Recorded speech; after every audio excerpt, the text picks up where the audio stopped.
ಎಲ್ಲರಿಗೂ ನಮಸ್ಕಾರ. ನನ್ನ ಹೆಸರು ಅಲ್ವೀನಾ ಜೇಮ್ಸ್. ನಾನು 4ನೇ ತರಗತಿಯಲ್ಲಿ ಓದುತ್ತಿದ್ದೇನೆ.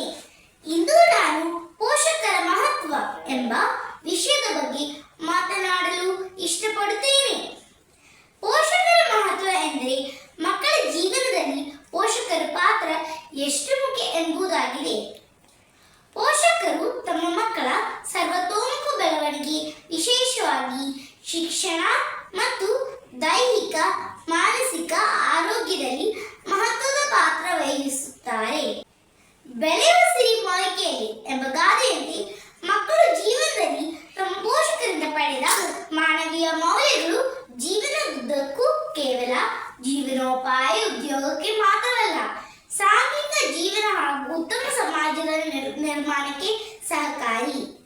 ಆಗಲೇ ಭ್ರಷ್ಟಾಚಾರ ಮುಕ್ತ, ಉಗ್ರಗಾಮಿಗಳು, ದೇಶದ್ರೋಹಿಗಳಿಂದ ಮುಕ್ತ ಸಮಾಜವನ್ನು ಪಡೆಯಲು ಸಾಧ್ಯ. ಪೋಷಕರ ಪ್ರೀತಿ ಮತ್ತು ಬೆಂಬಲದಿಂದ ಮಕ್ಕಳನ್ನು ಸಮಾಜದ ಉತ್ತಮ ಜವಾಬ್ದಾರಿಯುತ ಪ್ರಜೆಗಳನ್ನಾಗಿ ರೂಪಿಸಬಹುದು. ಒಟ್ಟಿನಲ್ಲಿ ಮಕ್ಕಳ ಸರ್ವತೋಮುಖ ಬೆಳವಣಿಗೆಯಲ್ಲಿ ಪೋಷಕರ ಪಾತ್ರ ಬಹಳ ಮಹತ್ವದ್ದಾಗಿದೆ. ಎಲ್ಲರಿಗೂ ವಂದನೆಗಳು.